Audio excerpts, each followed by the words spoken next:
Hello everyone, আসসালামু আলাইকুম। কেমন আছেন সবাই? আলহামদুলিল্লাহ আমরা ভালো আছি। বলেগার মম ফারিয়া মুক্তা চ্যানেলে সবাইকে স্বাগতম। শুরুতে দেখতে পেলেন এখানে আমি আমার রান্নার কিছু আয়োজন করে রেখেছি। আসলে আজকে দুপুরে আমি করছি ভুনা খিচুড়ি, সেই সাথে থাকছে ইলিশ মাছ ভাজা ও বেগুন ভাজা। আসলে সকালের দিকে আকাশটা খানিকক্ষণ মেঘলা হয়েছিল, ও এক পশলা বৃষ্টিও কিন্তু নেমে গেছে। সেই বৃষ্টির পরিমাণ খুব বেশি না থাকলেও মন চাইলো খিচুড়ি খেতে। যেই ভাবা সেই কাজ, খিচুড়ি বসিয়ে দিলাম। আসলে আমাদের বেশিরভাগ মানুষেরই মনে হয় বৃষ্টি দেখলে খিচুড়ির প্রবণতা আসে, আমিও কিন্তু তার ব্যতিক্রম নই। এখানে আমি আমার ভুনা খিচুড়ির জন্য যে সকল মশলা প্রয়োজন সমস্ত মশলা দিয়ে আমি খুব সুন্দরভাবে আগে কষিয়ে নিব। যখন আমি আমার দুই মায়ের বাড়িতে যাই তখন আমার সৌভাগ্য হয় দুই রকম খিচুড়ি খাওয়ার। কেননা আমার মা রান্না করেন মশলা কষিয়ে ভুনা খিচুড়ি, আর আমার শাশুড়ি আম্মা রান্না করেন হাতে মাখিয়ে। তাই দুই রকম খিচুড়ি খাওয়ার সৌভাগ্য হয় আমার। আমার মশলাটা কষানো হয়ে গেলে আমার আগে থেকে ধুয়ে রাখা চাল ডালটা দিয়ে আমি আবারও সুন্দর মতন কষিয়ে নিব। কেননা ভালো মতন ভাজা ভাজা না হলে খিচুড়িটা ঝরঝরা হবে না। এরপর আমি পরিমাণ মতন পানি দিয়ে ঢাকনা দিয়ে পাশের চুলায় আমি আমার রাতের জন্য ভাজিটা বসিয়ে দেব। এখানে আমি চাল কুমড়া বা জালি ভাজি করছি। আর এদিকে আমার গ্রামের বাড়ি থেকে আনা যে আমড়াগুলো ছিল সেগুলো আমি বাচ্চাদেরকে একটু কেটে দিব। আল্লাহর রহমতে চেষ্টা করি প্রতিদিন বাচ্চাদের কোনো না কোনো ফল খাওয়ানোর জন্য। তবে সেটা থেকে কতটা পুষ্টি পাচ্ছে আর সেটা কতটা ভেজাল মুক্ত তা তো নিশ্চিত করে বলতে পারি না। তবে চেষ্টা করি যখনই গ্রাম থেকে ফ্রেশ কোনো শাকসবজি বা ফলমূল আনা হয় সেগুলো ভালো মতন বাচ্চাদের খাওয়ানোর জন্য। সেটা যতটা সময় নিয়ে হোক বা বুঝিয়ে শুনে হোক ওদের সেটা খাওয়ানোর চেষ্টা করি আমি। এরপর এখানে আমি যে বেগুন ও ইলিশ মাছগুলো নিয়েছিলাম ভাজার জন্য সেগুলো আমি মশলা দিয়ে কিছুক্ষণের জন্য মাখিয়ে রাখবো। আর পাশে কিন্তু আমার চুলায় খিচুড়ি ও ভাজি হচ্ছে। আসলে আমরা গৃহিণীরা মনে হয় এরকমই, একটা কাজ করার ফাঁকে ফাঁকে অন্য কাজগুলো করে নেই। আগে থেকে মাখিয়ে রাখার আরেকটি কারণ হচ্ছে মশলাগুলো ওই মাছ বা বেগুনের মধ্যে খুব সুন্দর করে ঢুকে যাবে। ভিডিওর এই পর্যায়ে এসে একটি কথা বলতে চাই, আমার এই ভিডিওটি যদি কেউ দেখে থাকেন আর এর কোনো অংশ যদি কারো ভালো লেগে থাকে প্লিজ ভিডিওতে একটি লাইক দিয়ে দিবেন, আর চাইলে চ্যানেলটিতে সাবস্ক্রাইবও করে রাখতে পারেন। এদিকে আমার ভাজিটা প্রায় হয়ে গেছে, এখন আমি মরিচের ফালি দিয়ে এটা নামিয়ে নিব। আর এদিকে কিন্তু অফ ক্যামেরা ঝটপট করে আমি একটা ভর্তার আয়োজন করে ফেলেছি।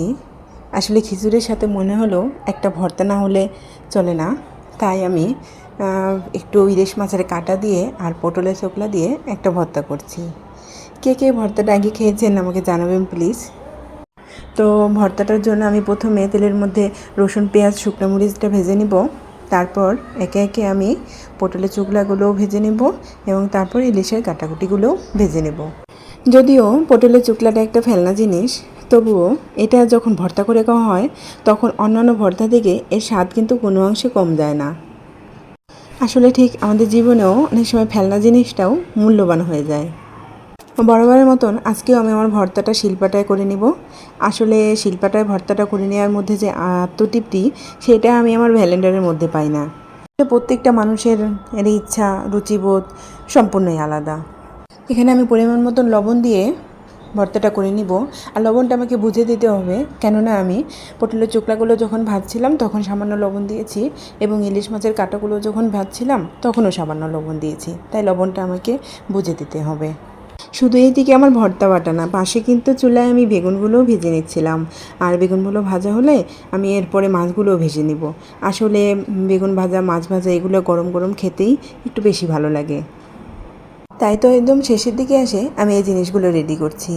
আর ভর্তাটা বাটার সময় আমি যতটা পারছি যে কাঁটাগুলো মিহি হচ্ছে না সেই কাঁটাগুলো বেছে বেছে ফেলে দেওয়ার জন্য, এতে করে খাওয়ার সময় অসুবিধা হবে না। আর এই তো আমার সমস্ত খাবারগুলো রেডি। আর রাতের জন্য আমি একটা ভাজি করে রেখেছি, এর সাথে একটু ডিম ভাজা করে নিলেই হবে।